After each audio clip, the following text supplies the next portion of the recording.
Thank you so very much, Dia. I'm really excited just to be back in my secret home. As you say, I think I've been presenting books here for 34 years, and I've been haunting your bookshop for 10 years before that.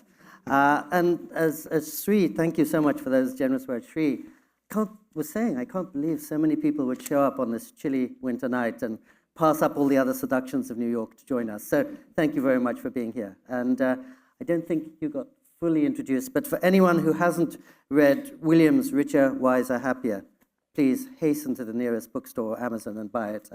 I've read it through twice, and I'm already planning my third reading. Ah, thank you.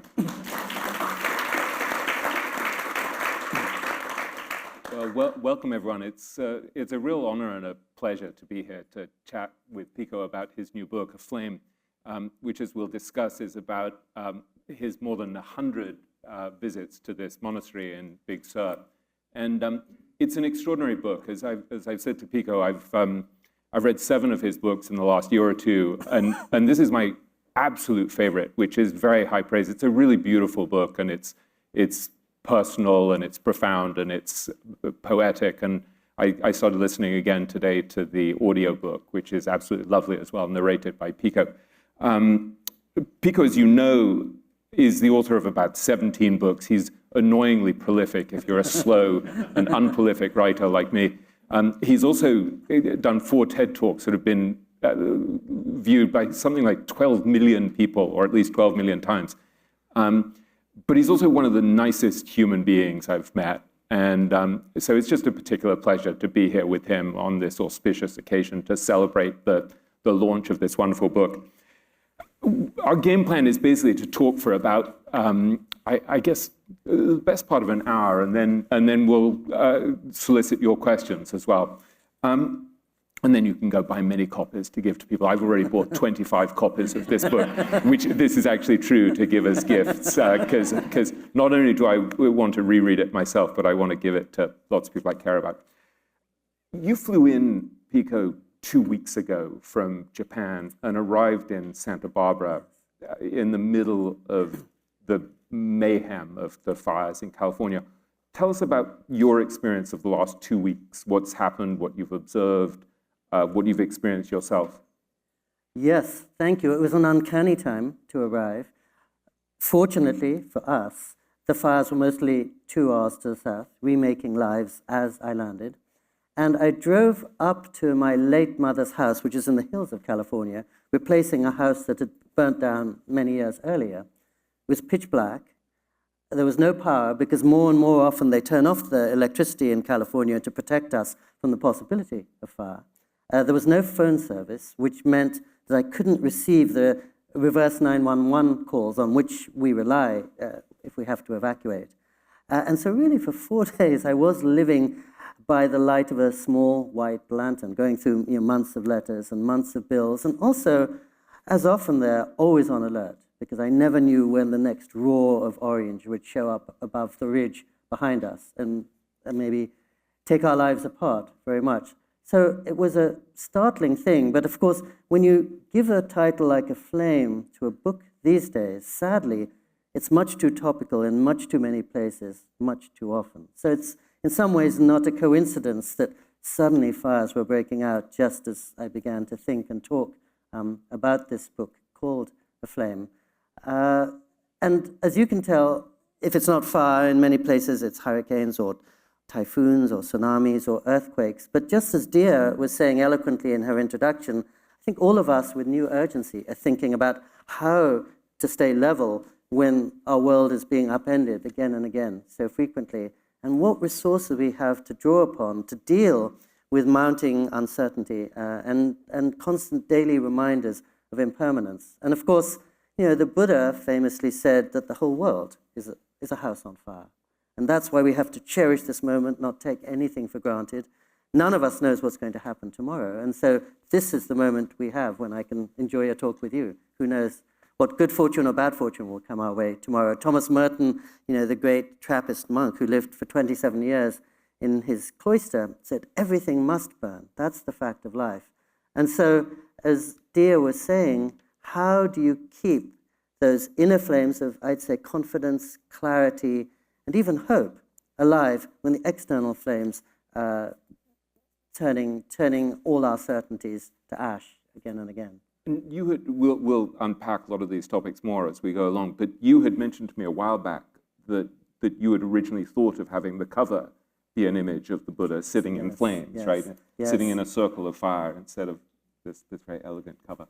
Yes, because this is a book about Benedictine monks, but fire and silence are universals. And so I did think a book about people deep in Catholic devotion might be deepened and extended by a picture of the Buddha. And then I was also thinking about the monk in Saigon in the early 1960s who set himself on fire in front of the world, and in some ways changed people's consciousness very much by suggesting that, fire was not something he feared, or the world he knew was something he feared more than the world he didn't know.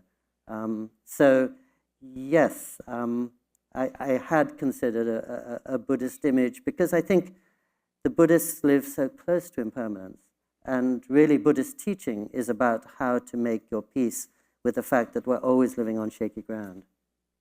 You've been friends with the Dalai Lama for many years. I think you first met him when you were 17.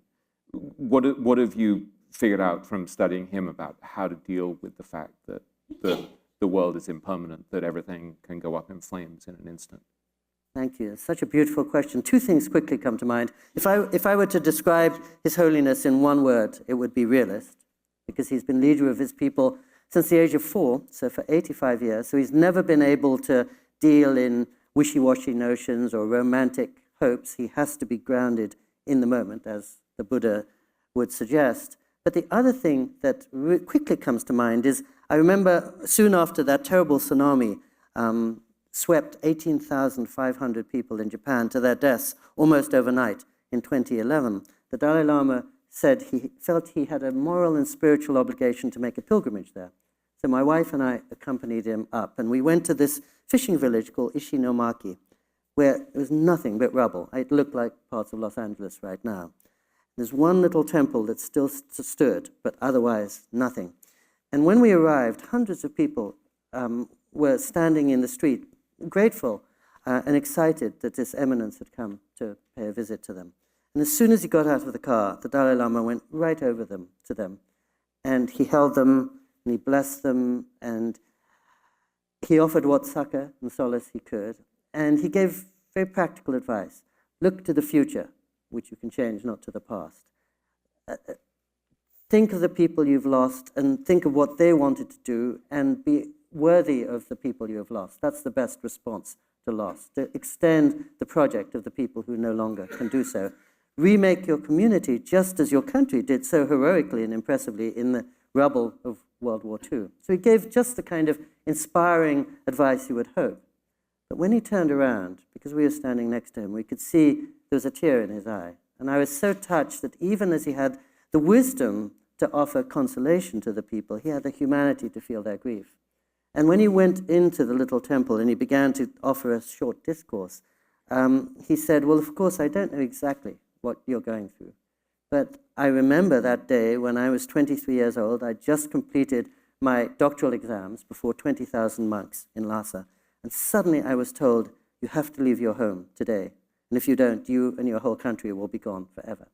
So he had no time to say goodbye to his friends. He had to leave his dog and all his possessions behind and undertake this, I think, 14-day trip over the highest mountains on earth to come to safety and exile in India. And I think it was his way of passing on the Buddha's famous teaching that everyone has to deal with suffering. It's not something we can look away from. So we have to look towards how we can begin to be calm in the midst of it and how we can use our mind, I think, to transcend suffering. You know, there's that famous story of the grieving mother who comes to the Buddha and she's lost her son. And he says, go to a house and find a single house where they haven't lost somebody. And he says that with great compassion, but also as a reminder to think about the larger picture. I notice whenever I'm traveling with the Dalai Lama, of course, so many people come to him with their sorrows and losses. And he always commiserates, and he always brings the practicality of a physician and the warmth of an uncle to them. But he also always says, please try to take the wider perspective in time and space. the wider perspective being the wiser perspective, and I suppose just reminding them that you're not alone. And unfortunately, this is the nature of life, that it ends in death. But the fact that it ends in death maybe will move you to make the most of your life and to cherish it even more than you might otherwise, because you can't take it for granted. I remember you and I think, in your podcast, spoke about my previous book, in which I said, the fact that nothing lasts is the reason everything matters. Yeah, yeah. You've also experienced this very viscerally yourself, right? And again in the books of yours that I've read, you go back to the fire that happened back in 1990 that destroyed your house. Can you talk about, A, what happened, but B, more importantly, how it changed you? Yes, thank you. And I should say, William and I have not met very often, but William was my editor at Time magazine for a while, and the best editor I ever had. So he remembers details of my life, as you can see. Sentence. Any sentence that begins that way is good. So, yes, I was it was a hot summer evening in Santa Barbara in June 1990, and I saw this distant knife of orange cutting through a hillside, so I went down to call the fire department, and when I came up again, it was to find that our house was encircled by 70-foot flames, 5 stories high. So I grabbed my mother's aging, panting cat, and I ran out, jumped into a car, we drove down the driveway, and then when we got there, we saw we couldn't go up and we couldn't go down because the smoke was so intense we could hear helicopters above, but they couldn't see us and we couldn't see them. And the fire was so strong that no fire truck could come up to rescue us. And the only thing that saved us, you know this already, was a good Samaritan. And when we came down our driveway, there he was in the middle of the road, shirtless, in shorts, with a hose. He'd been driving along the freeway. He'd seen a fire break out. He had a water truck, so he'd driven up to be of help. And by chance, he'd ended up stranded right next to our driveway. And every time a wall of fire approached from over there, he'd just poke a hose towards it, and it would recede. And then he'd turn around and do the same over there. And then he'd turn around and do the same over there. And really, by saving his life, he saved our own. And I remember very vividly, at one point for 45 minutes, we were right under our house. And so I could see the fire systematically making its way through the living room and wiping out every childhood toy and memento in my bedroom, and then really reducing my next 8 years of writing, which, as Sri was saying, were all in handwritten notes, to ash, wiping out my next 3 books and wiping out many of my boyhood dreams of being a writer. And so when finally a fire truck could get to us, I drove down and then told us that it was safe to leave. I drove down to a supermarket and I bought a toothbrush. And that was really the only thing I had to remake my life. And then I went to a friend's house to sleep on the floor, and I was sleeping on that floor for many months to come. But in retrospect, one of the interesting things, which is in this book, as you know, is that my job in those days was to be a columnist for Time magazine. I wrote the back page essays. And I just had this eyewitness view on a major news event, the worst fire in Californian history at that time. So I asked my friend if I could use her computer. And I'm unable to type, as Sri was saying, but with my 2 fingers, as quickly as I could, I gave an account of that day. And because I'd been spending time in Japan, I ended that piece with a now famous but then lesser known haiku from the 17th century from Masahide saying, "My house burnt down. I can now see better the rising moon."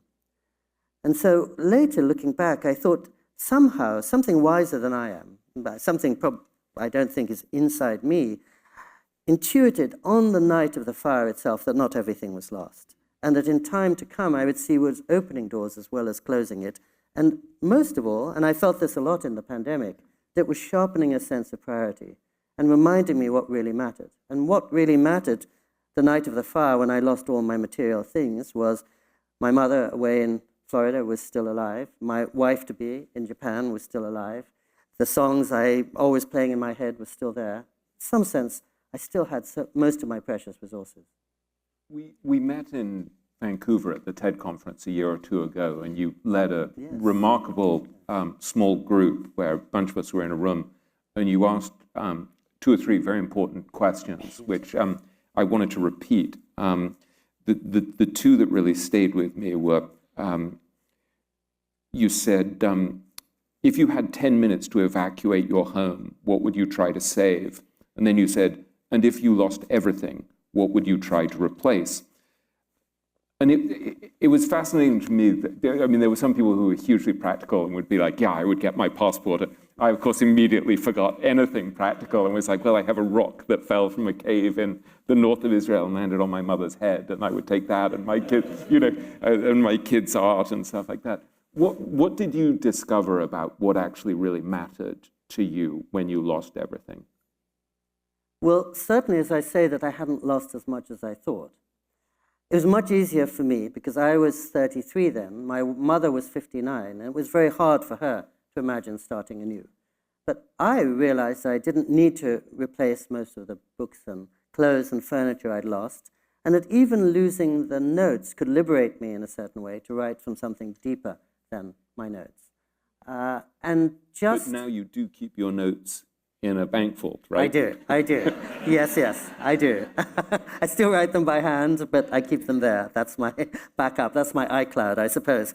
And it's also true that until she passed away a couple of years ago, if you were to arrive at my mother's house in the hills of Santa Barbara and open the front door, you would see 6 heavy packed suitcases, so permanently ready to evacuate at any moment. And after we rebuilt the house 3.5 years following the fire, we probably had to evacuate it 10 or 12 times. And that's a reminder that most of us in California know we're living where people were never meant to live. We're trespassers of a kind. And we're certainly living on borrowed time. And beyond that, all of us know that the hills around us need fire to survive.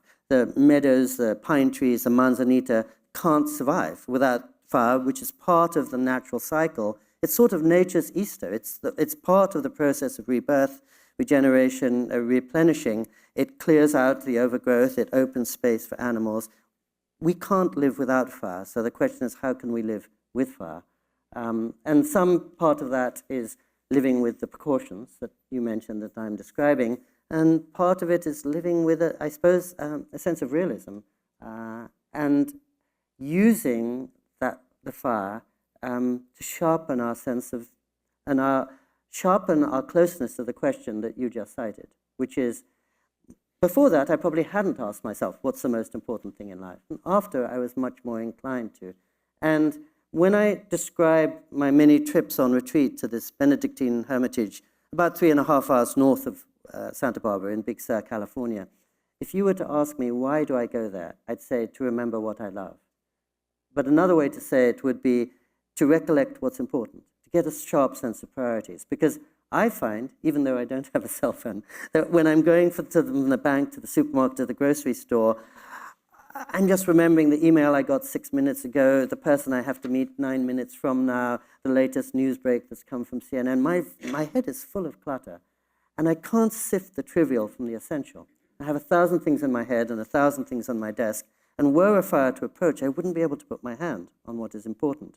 And so I go on retreat to step away from the mess, and suddenly what is essential rises to the top. And my hope is, when I come back into my life, I'll recall, this is what really matters, this is what deserves my attention, this is what I should be doing for the next 3 months of my life. You write about the Hermitage in Big Sur as a place for people to renew themselves in quiet. Can you give us a sense of why silence itself is this force of renewal or purification, as you write? And in a sense, I often feel when I'm reading the book, there's something very Buddhist about the sort of the awakeness. I think at one point you talk about the wide awake silence there. I do use that word.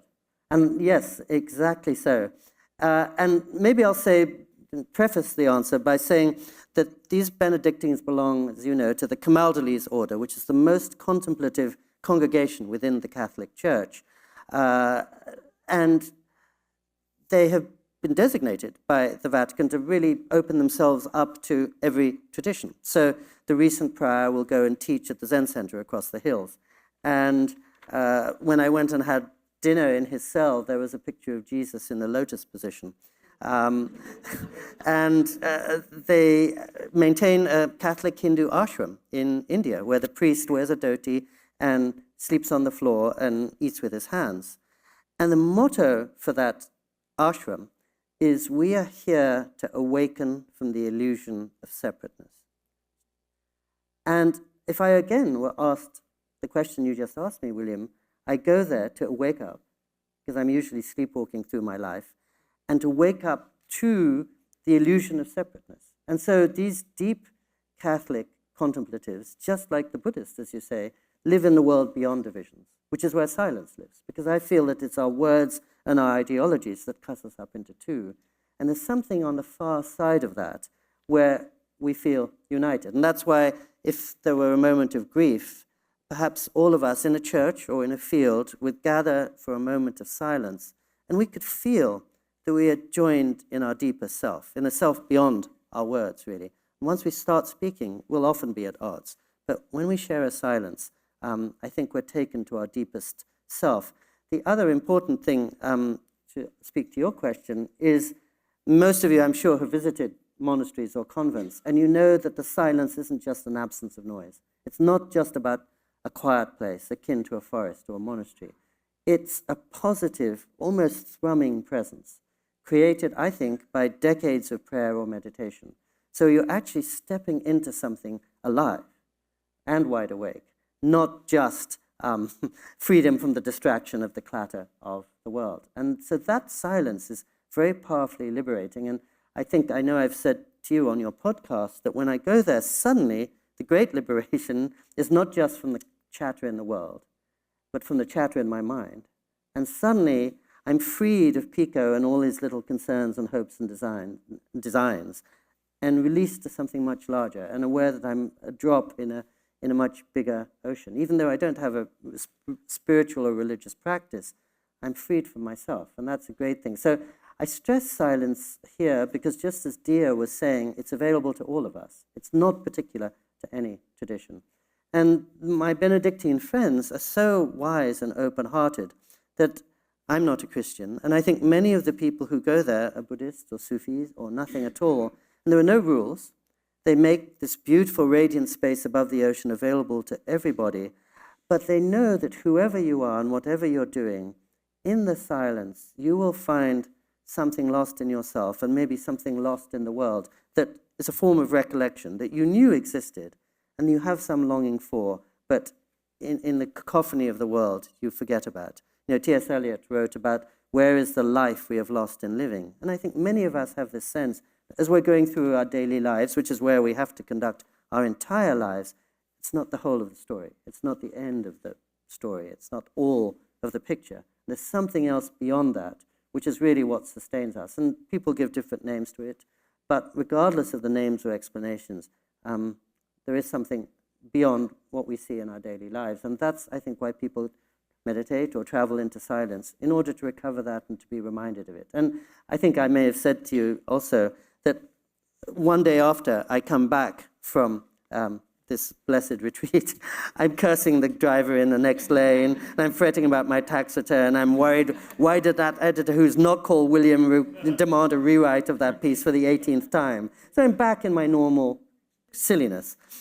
But the hope is cumulatively, over, let's say, 33 years and these 100 retreats, it's left a residue, and it's left a promise, and it's reminded me not to take too seriously the cursing Pico who's navigating rush hour traffic. You quote St. Benedict, the founder of this order, I guess, I'm bad on the history of Catholic orders, but St. Benedict talking about monastic life as combat in the wilderness. Like, what's difficult that arises when you're removing yourself into this kind of very peaceful environment and stuff rises to the surface? Because you write about one of the monks, for example, suddenly being alone in this sort of dark night of the soul, seeing these things arise. I mean, our sense that by going into peace and quiet, we're going to kind of withdraw from the maelstrom of life seems to be a bit of a fantasy, really. Exactly. And I realize what you're getting there is not calm, but maybe clarity, and an open space in which to confront, as you say, your demons as well as your angels. It is 40 days and nights in the wilderness in some ways. And of course, when the Buddha was meditating under the Bodhi tree, Mara was the one who visited him. When Jesus went out into the wilderness, Satan was there. And that's what the monks face, and that's what I so admire in them. And you're right. So when I go there, sometimes it's very rainy and it's absolutely dark, and I can't see a sign of human habitation. All my shadows and all my devils jump out at me. It's lonely and it's terrifying. But I would still rather, the shadows are not going to go away of their own accord. And I would rather face them and address them there than when I'm driving through rush hour traffic. But more important, it really makes me, as you say, admire the monks. Because I'm there for 3 days or 2 weeks sometimes. They're there for life. Non-negotiable vow of lifelong obedience. And so they're living, as you say, night and day with their doubts and their fears and their frustrations, nowhere to run, nowhere to hide. And it's a really hard life. They're living often with, let's say, 20 people, 10 of whom they would never want to spend an hour with in their normal lives. And they are pledged to serve those people for the rest of their lives. They're married to 20 people. It's hard enough to be married to one, we both know. But so it's a remarkable thing that monastics, nuns too, undertake. And just even having a taste of it makes me admire the courage of going into the wilderness for life, as they do. The perfect phrase, the dark night of the soul. They have many dark nights. And in the book, because I've spent so much time there, the monks generously allow me to stay with them often, so I stay in their cloister. And even when I'm not in the cloister, they'll come and talk to me, and often they'll be sharing their frustrations and the things that are very, very difficult. And perhaps because I'm an outsider, they're better able to say, this is the part of our life that's so hard. And there's one monk in particular whom I quote a lot along those lines here. And so when I completed the manuscript, I sent it to him because I thought maybe I was being indiscreet or revealing things I shouldn't or distorting the nature of their practice and also presuming upon their anonymity because they've all turned themselves into nobody. I mean, they've sacrificed their formal identities. So I sent it to him and I said, please, I will change anything you want. I don't want to trespass upon your private world. And he said, please don't change a word because our brokenness is the main thing we have to share with the world. It's the fact we're mortal and fallible and scared and lonely and doubting that is our contribution, and the fact that we're not sitting above the clouds. The other thing, when you began that question, I thought you were going to say what would also be interesting and open a door, which is, I believe St. Benedict called his monasteries schools of love. And that was a real revelation to me, because as you know, I love being by myself. And to have a room of your own with a private walled garden, 1,200 feet above the ocean in Big Sur, hot showers and food provided for $30 a night, with no demands, that's heaven. It's heaven for me and the other visitors, because the monks are working night and day to look after one another and to take care of us. And also, I love being by myself. And it was only by being alone there that I realized I'm never really alone. And that solitude is only as important as what you can bring back from it into the world. In other words, solitude is a gateway to a deeper understanding of community and compassion. And I remember, since we're sitting in New York, sorry for the long answer, but I remember when I was working in my 20s in the Time Life building, 20 blocks away from here. And I had a wonderful job and a very exciting time, and I left it to go and live for a year in a Zen temple in Kyoto, which I thought would be the perfect corrective to a fast-paced New York life. And I didn't really last the year in the monastery in Kyoto, but I did meet a very wise Zen master. And he explained to me, because I was a naive and romantic kid in my 20s, remember, the point of this practice is not the going away from the world, but the coming back to it. And again, in Zen, I famously heard the maxim is, it's relatively easy to sit still in the middle of a meditation hall, but the challenge is, how do you sit still in the middle of the tumultuous world? Which is certainly the question, as Dia said in her introduction, we're all facing right now. And it's certainly the question that monk in Saigon in the 60s was addressing in his own radical, disquieting way. How does your wife deal with this? Because she complains at one point in the book about how your desire to be alone is the demon in you, and you thought of it as kind of the righteous, holy part of you. How has she? How have you dealt with this issue? I love that. You picked on pretty much the central exchange in the whole book, and I was really anxious to put that in. Because I, as a solitary loving person, needed to learn how to be a better friend and more sociable. And she is a very warm-hearted, gregarious person, I think has been glad to learn a little more about being alone. And I was telling this on a radio program last week, but my first year in the monastery, I went down one afternoon to the payphone at the bottom of the mountain, because I was staying there for 3 weeks and I needed every week to check on my messages. And it was a glorious spring afternoon in Big Sur, and the blue-green water was washing against the rocks beneath me, and the slopes were flooded with golden poppies and lupins. And I called my longtime girlfriend in Japan, and she could hear the light in my voice. And finally she said, I'm never worried that you'll meet another woman, because I can be more excellent. But how can I possibly compete with a temple? And it was such a trenchant and piercing question. It went right through me. And a few weeks later, I flew across the world, and then I devoted the rest of my life to her. I mean, I joined her and her 2 small kids in a 2-room apartment, and that's where we still are 32 years later. In other words, it jolted me out of the false heaven that I'd constructed by being by myself. And then the happy sequel to this is when she retired 25, 30 years later, she started coming to the monastery with me.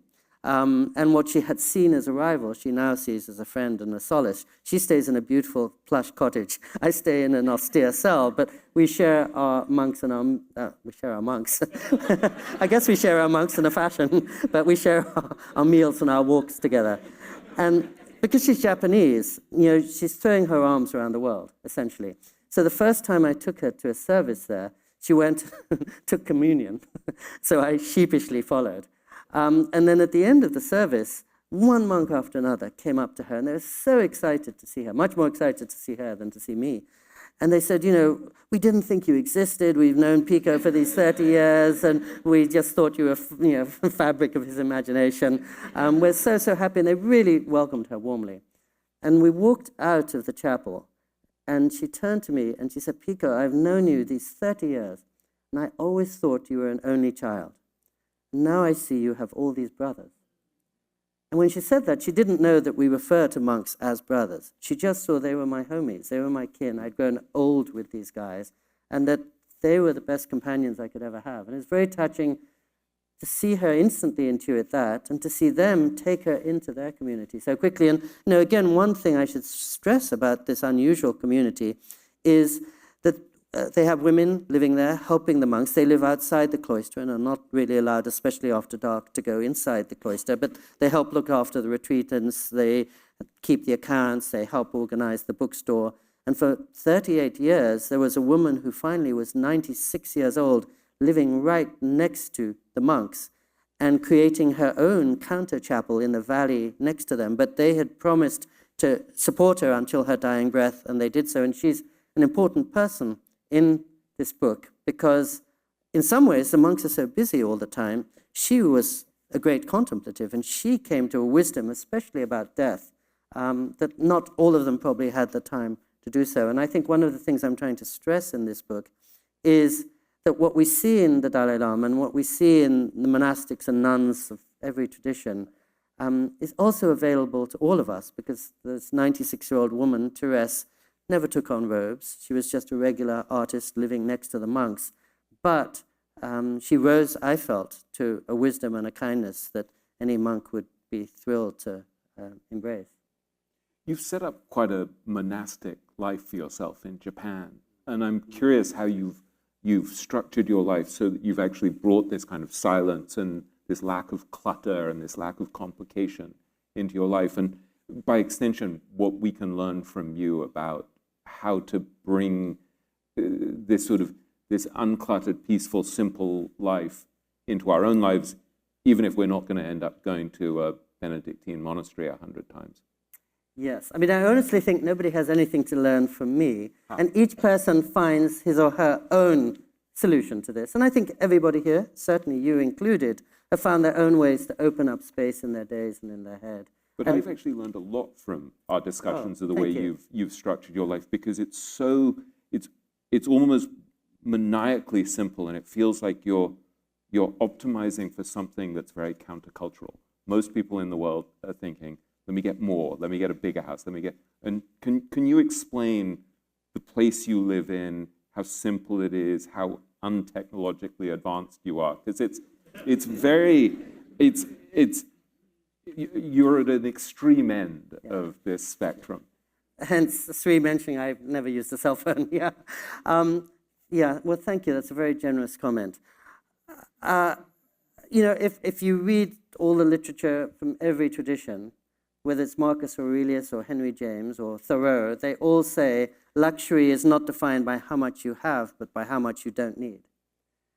And Thoreau was one reason I moved to Japan, because even while I was working at Time Magazine in the Time Life building, I was recalling his saying he didn't want to die feeling he'd never lived. And I felt I ought to explore other opportunities. So yes, in a practical sense, as you said, we do live in this 2-room apartment in the middle of nowhere in Japan. We don't have a car, so there are 100 things we don't have to worry or think about.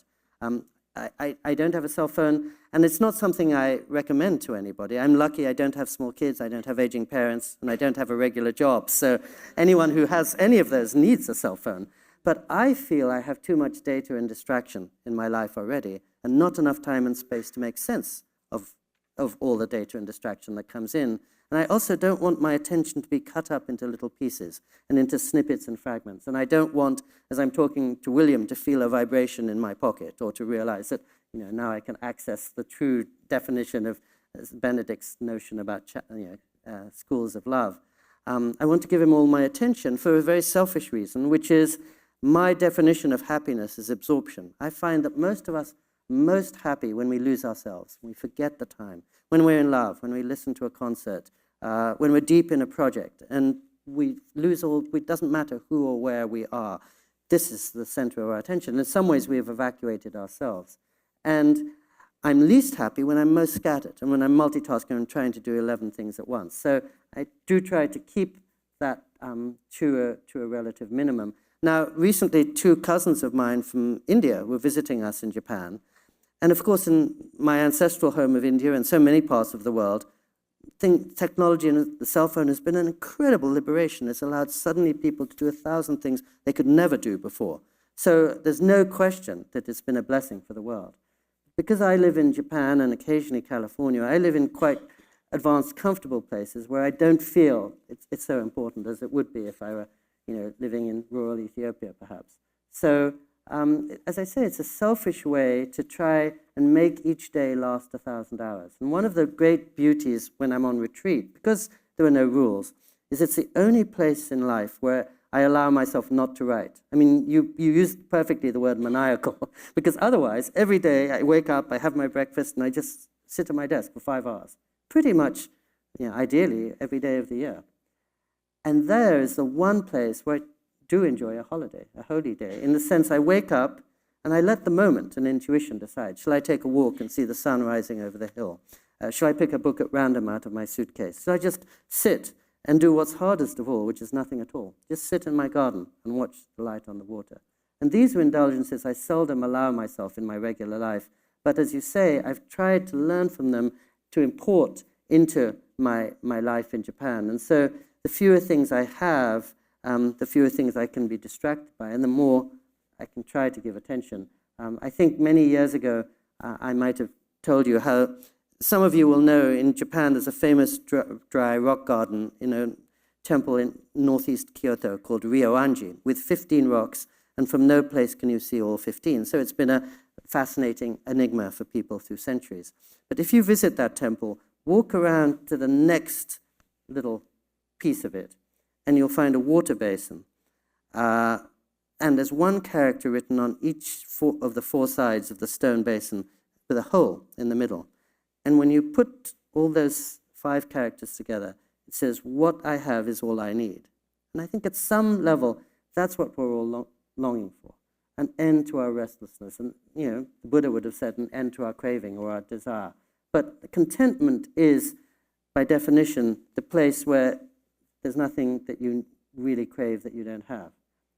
And so having far fewer things for me somehow allows me to do that. And it's a curious thing that I do feel much freer in this two-room apartment in suburban Japan, where I really don't speak the language, than in my mother's quite spacious luxury home in the hills of California. There's another very important monk in this book, who's your old friend, Leonard Cohen. Yes. And he's such an extraordinary character. And we were emailing about him this morning, and you described him to me as a good because unlikely advertisement for monasticism. How so? Well, the first time I met him was while he was living for 5.5 years as a monk in the high, cold, dark mountains behind Los Angeles at Mount Baldy, a Zen center. And what struck me is, many people assume that monks are running away from the world. I feel they're running towards the world and running towards reality and running away from the many illusions that surround us in day-to-day life.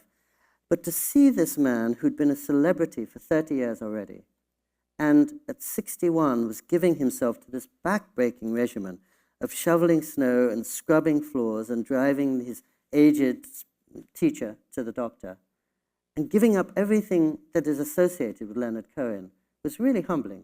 I mean, monks all make huge sacrifices and renounce usually distinguished careers in the world, but he had so much to give up. And he had so much to do in erasing Leonard Cohen, because the first time I met him, I drove up into the parking lot, and there was a stooped man in a tattered black robes with a red bobble hat and glasses bowing to me, and then insisting on taking my cases into the little cabin where I was to stay, and then started cooking for me.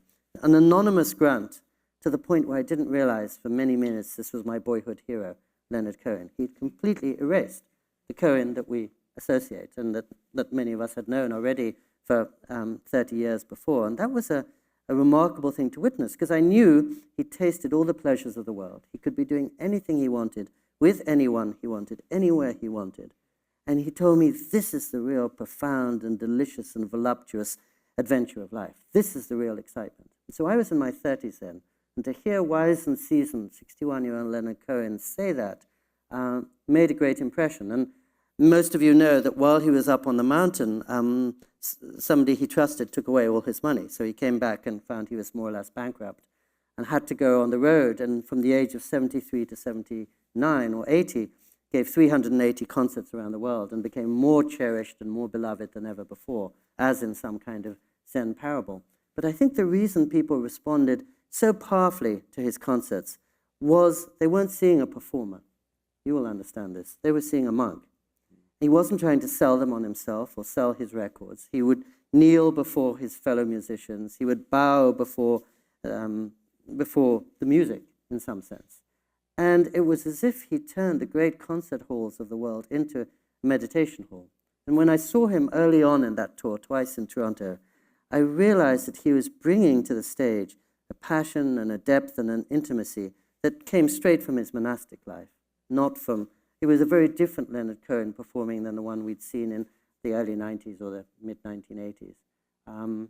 So that's getting a long way away from where the question you began. No, it's fascinating. And I think one of the highlights of the book is the material about Leonard Cohen. And that's, for me, almost the most bracing and shocking thing that I've taken from the book is this part where I think you were writing about how he would change the diapers of his teacher, who is this abbot who lived to 107, who was kind of a scandalous figure. Yes.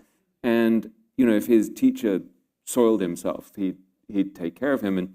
And he said to you, that's what this practice, this whole life is about. Can you talk about that? Because it's so shocking when someone as wise and brilliant as Leonard Cohen, and, who is this sort of great romantic heartthrob, to think of him saying, no, this whole practice is about changing my teacher's diaper, and my teacher is not a saint either. Yes. Well, let's start with the teacher not being a saint. I think Leonard, as a wise, deep person, just the way you mentioned, could sift the teacher from the teaching. So he never had any illusions about his teacher being a holy man, but he did feel his teacher was transmitting lessons that he found invaluable and that changed his life. And he would often liken his teacher to Mozart, who is probably the most imperfect of human beings, but did produce things that many people find divine and celestial. And that's the mystery of art. You could say the same of Leonard Cohen, who always presented himself as a sinner and a fallen person, but has produced music and poetry that moves and inspires people to this moment. And well, the beginning of the question was... Well, this whole idea of practice, the cleaning of practice sorry, being cleaning, yes, because yes, it seems like in some way the connection between the monks, the Benedictine monks, Leonard Cohen, the Dalai Lama, they're all in some way erasing their own ego and serving. And so their way of dealing with pain is somehow to get rid of themselves and be serving others. 100%. And you just took the word out of my mouth, service, compassion, selflessness. In fact, I think the Dalai Lama says selflessness is how you see the world as it really is. It all goes together. The lens cap comes off. I was reading recently how Christopher Isherwood, wonderfully, who studied under a Hindu teacher, much as Leonard Cohen studied under a Buddhist teacher, said, you know, the ego is like that guy who insists on standing in front of you at a horse race. In other words, it's coming between you and the world and preventing you from seeing anything other than your own designs, and get him out of the way. And suddenly you can see the world in all its beauty and therefore give yourself to it, just as exactly the examples that you mentioned do. And so, yes, it was so moving to see Leonard Cohen, aged, spending all his time in the hospital, literally being the one to clean his teacher's diapers. And I think more moving if you know Leonard Cohen's work, because any of you who've listened to his early songs know that they're all about being in command. He's constantly in his first record saying goodbye to every woman he meets because he's got his own destiny. He's going to chart his future. He's going to make his place in the world or follow his spiritual path. You know, he called himself Field Commander Cohen. He called his backup band the Army. He was more than anybody a figure of real will and determination and self-making. And then, as life caught up with him and upended him sometimes, suddenly, as you say, he became this figure of obedience and of service. And his favorite song among his songs, I believe, but certainly my favorite song among his songs, is If It Be Your Will, which the Edge actually sang in the Sistine Chapel. But it's a classic prayer, and he says, you know, I will speak, if you want, I will speak no more. I will be silent. I am spoken for. I will give you everything. And it doesn't matter who the you is, whether it's God or his teacher or a woman or the universe, but he's surrendering everything. And that's an extraordinary thing, and more extraordinary for a man who's defined himself by his will and his ambition. And a great testament to him that he saw his own devil. As you know, my wife, I had my wife to point out my devil to me, but he saw it perhaps himself, and then confronted it head on by erasing Leonard Cohen and sacrificing himself to the community. The most moving thing about my Benedictine friends is their vow of obedience. They make a vow, as most of you know, of poverty, chastity, and obedience. And when first I heard that, I thought, you know, I was lucky enough to grow up in relative comfort, so I could manage poverty. I could live simply in a $500 a month apartment in Japan. Chastity, hard, but maybe manageable.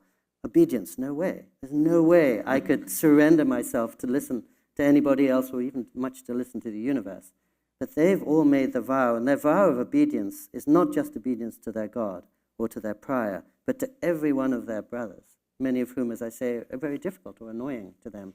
And Leonard Cohen had really made that same vow of obedience. And if you listen to his later songs, it's remarkable the extent to which he gives himself over and up to the universe.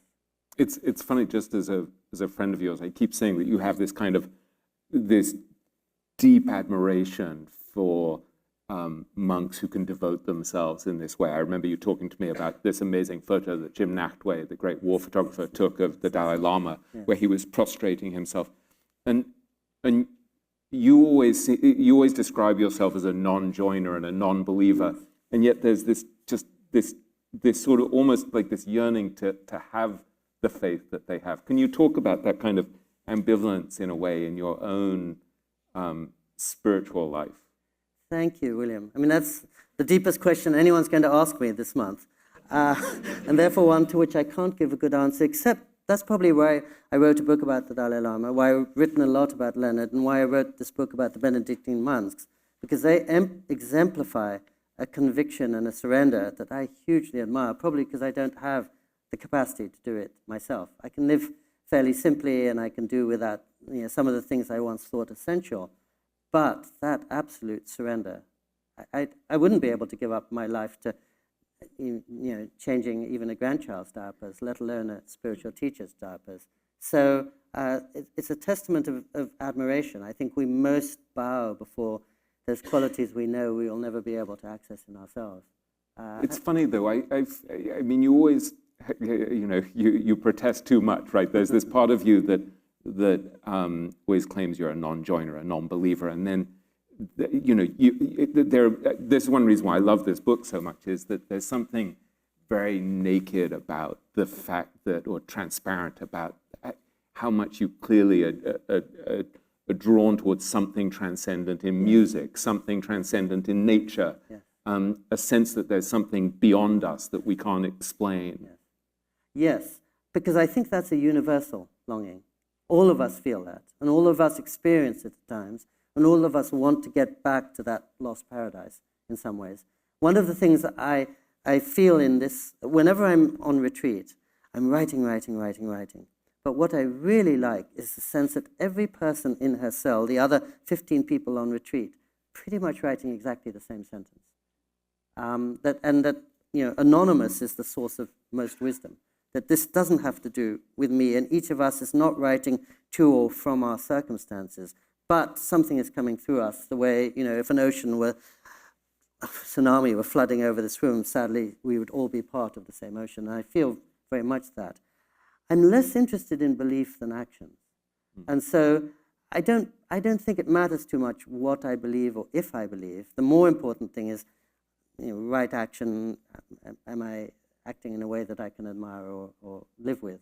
And that's why I single out these Benedictines, because they're wise enough to live in a world beyond divisions and to accept Buddhists, to accept people like me, and to see that we're joined by something on the far side of our beliefs. I have a lot of friends who share my beliefs and act in ways that horrify me.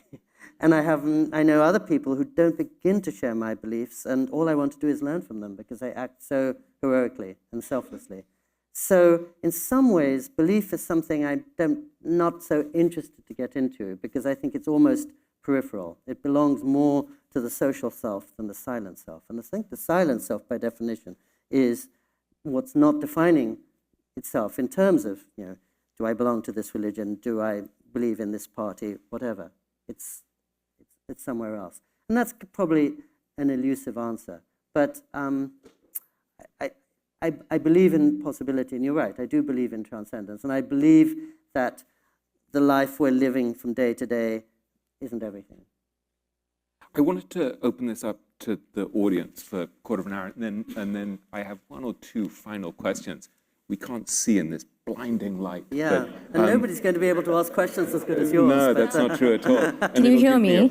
Yeah. The questions over here. William, thank you for your thoughtful questions.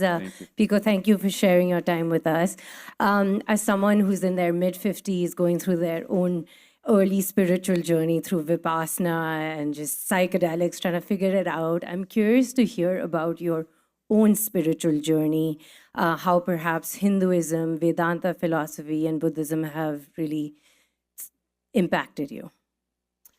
Well, I think my great blessing was, in retrospect, but of course I didn't appreciate it at the time, was both my parents were philosophers and both were really professors of comparative religions, so they knew all the great traditions of the world. And so as a little boy, I was surrounded by Tibetan monks and works on the Bible and Sufi poetry and, of course, the Hinduism that was part of my parents' background. They were both theosophists, which means that although they grew up in Hinduism, they were really scholars of many, many different traditions. I grew up in Anglican schooling, as did William, which I wanted to run away from at the time, which is one reason I never expected I'd be staying in a Catholic hermitage. But I think the quick answer to your question was, nowadays I find I nearly always try to spend autumn and winter in Japan because I feel that the Buddhist tradition is very good on reality, suffering, and the end of things. And I try to spend spring often with my Catholic friends because I find their tradition is very rich in images of hope and light and resurrection. And as William perfectly summoned when mentioning the dark light of the soul, not dark night of the soul, one has to live both with a sense of possibility and a sense of realism. Actually, And so the dark light of the soul is a good Freudian slip. it is, yes, exactly. That's the core of it. Yeah. Talk about beyond dualism. Yeah. That's, thank you. I'm going to steal that from you and claim it as my own, maybe. Good. I think most of my adult life, it's my Catholic friends and my Buddhist friends who've taught me a huge amount. This lady.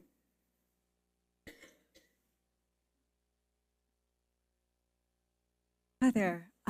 I have heard that people describe desire as the language of dharma or right action. And I wanted to know So how can you speak up just a little? Desire as the language of? dharma or right action. And I wanted to know how you reconcile the more, especially Zen approach of letting go with right desire and what the relationship is between the two. It sounded like a really good question, but the microphone did muffle it. Well, it's to do with desire and Zen. I mean, is it to do with whether we should be trying to have less desire because detach from? Almost the opposite, actually. More so how do you reconcile Desire and right action with also letting go Right action and letting go. at the same time? Right action is letting go, I think. And of course, the desire to be desireless is itself a problem.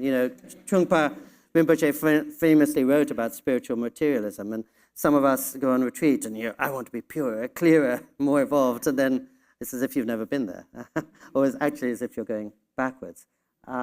Even though the Buddha always spoke, I believe, for diligence and intention, to use your word, and trying one's best, but trying one's best in the service of something much larger than oneself.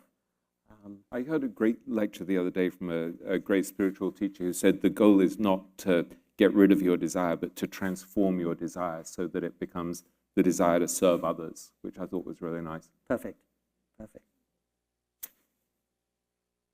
Yes. Hey, Pico. It's a pleasure to just be here and listen to you. I found you very recently, your books and your work. So I haven't really got the chance to read any of your books, but I've gone through every single of your conferences, talks, and podcasts that is present online in the last 1 month that I've discovered you. Oh, my condolences. Yes. I'm amazed you're not lying up in bed. It's been a pleasure to listen to you always. But I've had two very clear observations from listening to you. One observation is that you always have an answer to any question that you're asked. Williams has a very deep question right now, and you perfectly just answered that. And second observation is that you never seem to disagree with anybody. I never seem to disagree. Disagree with anything or anybody. So my question is that, is there an unpopular opinion that you have, or do you, is there a global truth that you disagree to very strongly? And my second question is, what answers are you still seeking? What questions make you go blind? And those are my questions. Yes, thank you. I love both those questions. If my wife were here, she'd say that she knows there's plenty I disagree with. And I suppose a quick answer to that would be I go back and forth between California and Japan. And Japan, to some extent, is based on the Buddhist principle of the reality of suffering. California is based on the pursuit of happiness. And I have a very, very hard time being in California, and I wish I spent every day in Japan. To answer your first kind comment, I'm not so interested in my answers, and I don't think they stand for very much. Thomas Merton, whom we've been citing, said there's much more substance in silence than in the answer to any question. And the only questions that any of us would want to entertain are the ones that don't have answers or that are never going to be answered. So I'm really flattered that you would listen to talks or interviews I've given. It's funny, I was saying to my editor at lunch today that in a book like this, I'm trying very hard, as most writers do, to access some part of oneself that has no answers, and it's very, very silent and private. And then when you come on a stage like this, you have to get kind of glib and quick answers. But I don't think there's much substance in the answers. But I do think there's substance in something beyond them. So I actually always trust a book that comes out of silence rather than an answer that comes out of a glib mouth. It feels like you've moved towards what Leonard Cohen talked about with bafflement, right? This sense of really not knowing anything. Bewilderment, yes. Yeah. Yes, because I think like most people, when I was in my 20s, I thought I knew it all. And happily, I say I don't know a thing now, and that's a much more liberating place to be. And, you know, I'm not master of the universe and servant of the universe, ideally. But I think most of us go through that as we get older. And again, when you were talking about Leonard Cohen, of course, the other so impressive thing about him was that as the most articulate person around, he was a connoisseur and a caretaker of silence. And really, people who went and visited his house mostly enjoyed the opportunity just to sit in absolute silence with him. And that was the name that his wise teacher gave him, Jikan, the silence between two thoughts. So it's a variation on what I was just saying to that very kind question, which is, you know, we all have words, and words serve a purpose, but I think the silence that we have inside us is worth more in most cases. And Leonard Cohen, because he was a monk, certainly knew that. He gave up his words. What a thing to do for such an eloquent man. Yeah.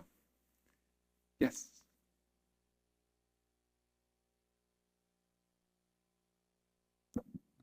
So wonderful talk, Pico, in addition to the books, and I'm pretty sure it was in Aflame. You mentioned, and I think your language was, this was one of the brightest souls I've ever met. And you're referring to one of your parents' friends. I'm pretty sure the name was Killian. Yes, yes. And I find that very intriguing, considering I'm assuming 99% of the people here won't spend our lives in a monastery, but we will spend our lives being there for the people who are closest to us. So I would love to hear the lessons around what you feel or felt when you were around Killian that we can all take into our lives, so the people in our lives that are closest to us walk around saying, that is the brightest soul in my life. Thank you. I mean, that's a really beautiful and heartfelt question. And I should probably clarify, because when I said brightest there, I meant it more in the English than the American sense. In other words, he was the most intelligent, academically qualified person I had ever met.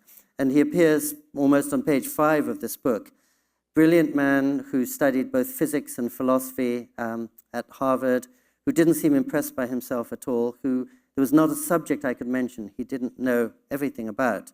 And yet he was undone by cancer in his 40s. And so I have that. I was thinking that there's a lot of death in this book, and it's a book about joy. And I suppose much of my writing is about trying to bring the two into the same sentence and into the same space to see that even though death and suffering are inevitable, they're never incompatible with wonder and gratitude and beauty and joy.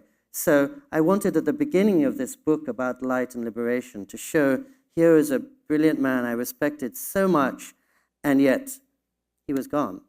Randomly, it seemed, very, very quickly, at much too early a life, a much too early a stage of life. The other nice thing that I was happy to include in this was that when I had to drive to graduate school in Boston, he volunteered to drive all the way across the country with me to Boston because he knew it and to show me around.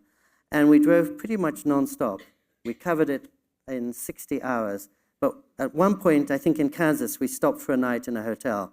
And I woke up very early and I went to the checkout desk, and there he was already sending a postcard of raccoons to his little girls back in California.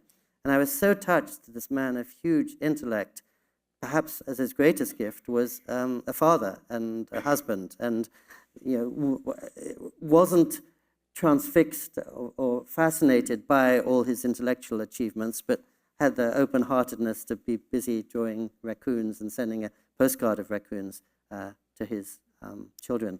There's quite a lot about Wittgenstein in this book, and it's a variation on that same point, which is he's so famous as a philosopher, and I couldn't begin to follow a word of his philosophy. It's very, very difficult for me. But his actions, in terms of becoming a school teacher, volunteering to serve on the front in World War I, and not being impressed by his own intelligence, are some of the things that most impressed me. And he more or less gave up his wealth, right? Yes, exactly. All of it. He wanted simplicity. Yes. Yeah. I think we have time for one last question here in the middle. And I think he said the point of philosophy is to help the fly out of the fly bottle, which almost would be a description of this book. Hi, how are you? I'm so glad to see you today. And I read some of your books, and then I was always very impressed. I read last year's The Half-Life, Searching the Paradise, and I think it's an excellent book. I have a question. I read it one articles before, probably about like 10, 15 years ago. You put on the New York Times. It's talking about the silence, talking about how you meditating. Then the article, I remember that very, very vividly, saying that you went to Kyoto in Japan. There's a temple. You finally found that this is the place that you really like. But I understand that your young life, you working for Time magazines and you travel around when you were in college, and then you were going all over the place in South America, Nepal, a lot of places. But what really triggered you to change your life living in England, living in US, and then all of a sudden you think, okay, Kyoto, Tokyo, Japan is the place that I wanted to live? Well, thank you for reading my books, and thank you for that kind question. And the quick answer is, while I was living in New York City, I had a business trip in Hong Kong. And on my way back to JFK Airport, I had a 20-hour layover in Narita Airport near Tokyo. And so I was waiting for my connecting plane. The last thing I wanted was a layover. I wanted to be back in New York City and telling my friends about my trip. I was stuck in the airport hotel. So I took a walk around the little airport town of Narita. And as you know, airport towns, whether in Queens or Inglewood or Hounslow, are not the most exalted places on earth. But as I walked around the town of Narita, it felt so familiar, and I recognized it to such an extent, and I felt it recognized me so deeply that by the time I boarded my plane, I decided I have to go back to Japan, and I have to live in Japan. If I don't, I will be an exile for life. There'll be something unresolved inside me.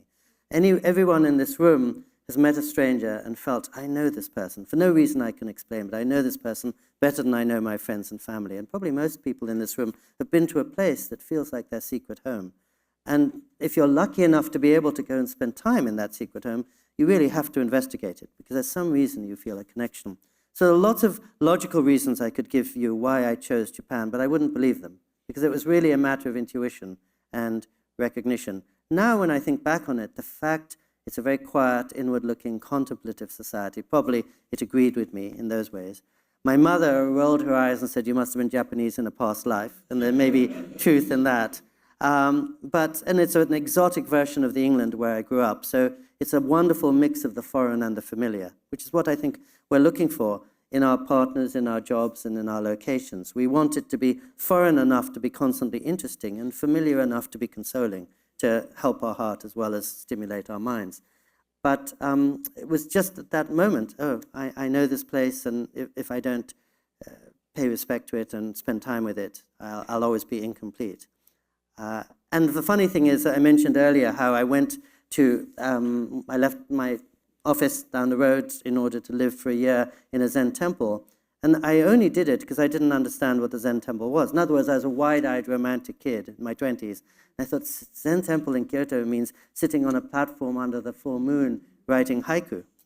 I didn't realize it meant constantly scrubbing floors and shoveling snow and doing all the things that Leonard Cohen was doing. Really hard work, much too similar to the English boarding schools that William and I had to go through. So it was a romance, and I had to go there to see that it was an illusion that I was seeking.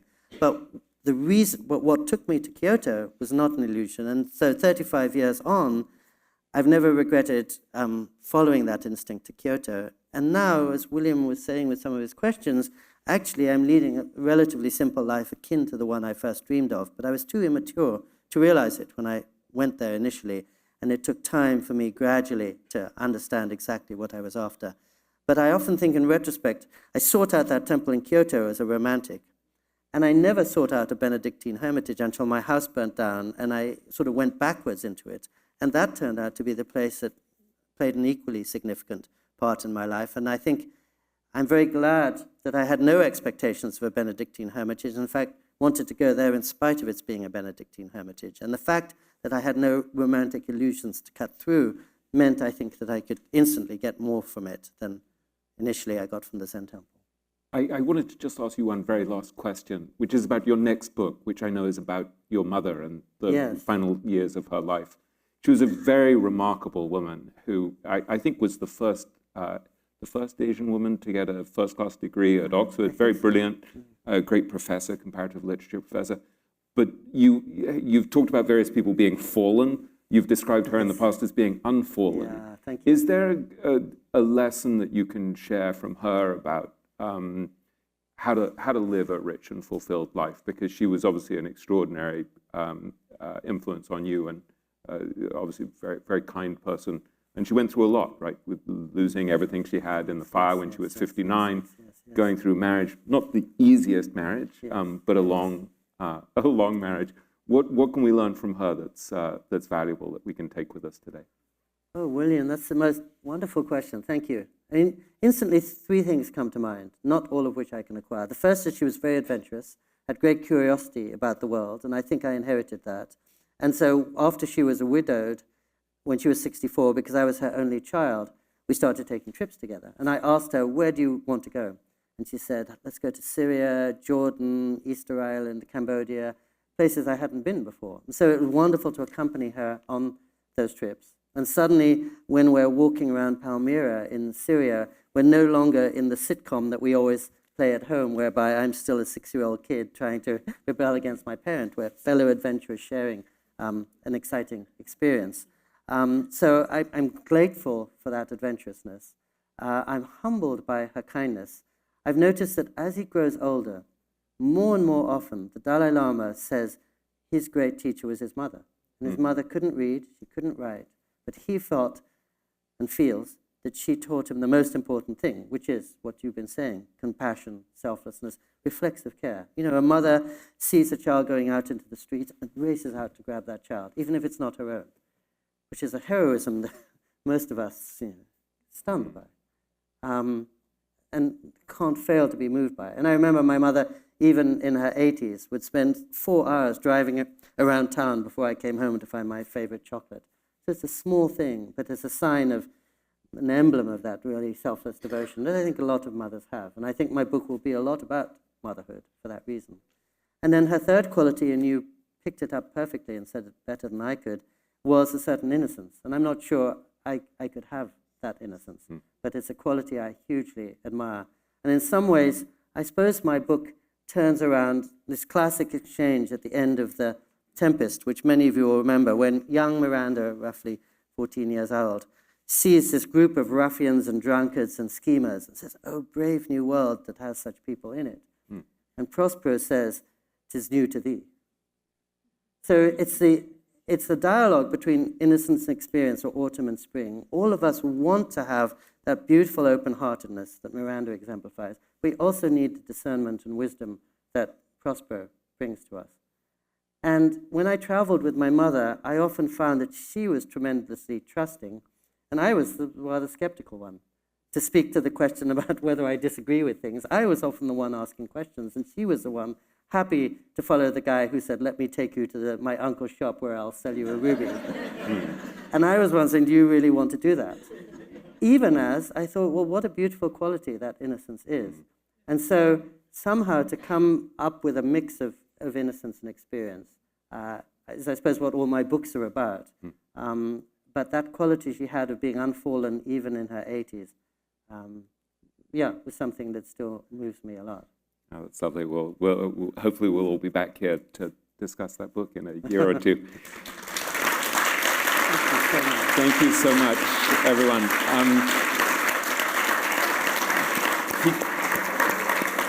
Pico is going to sign books upstairs. I really encourage you to buy the the book. It's really wonderful. And there's a lovely part in the book where Pico walks around the monastery and he just repeats under his breath, thank you, thank you, thank you, because it's just such a beautiful place. And I sort of feel like that this evening. This has been a really wonderful experience. So thank you, thank you, thank you.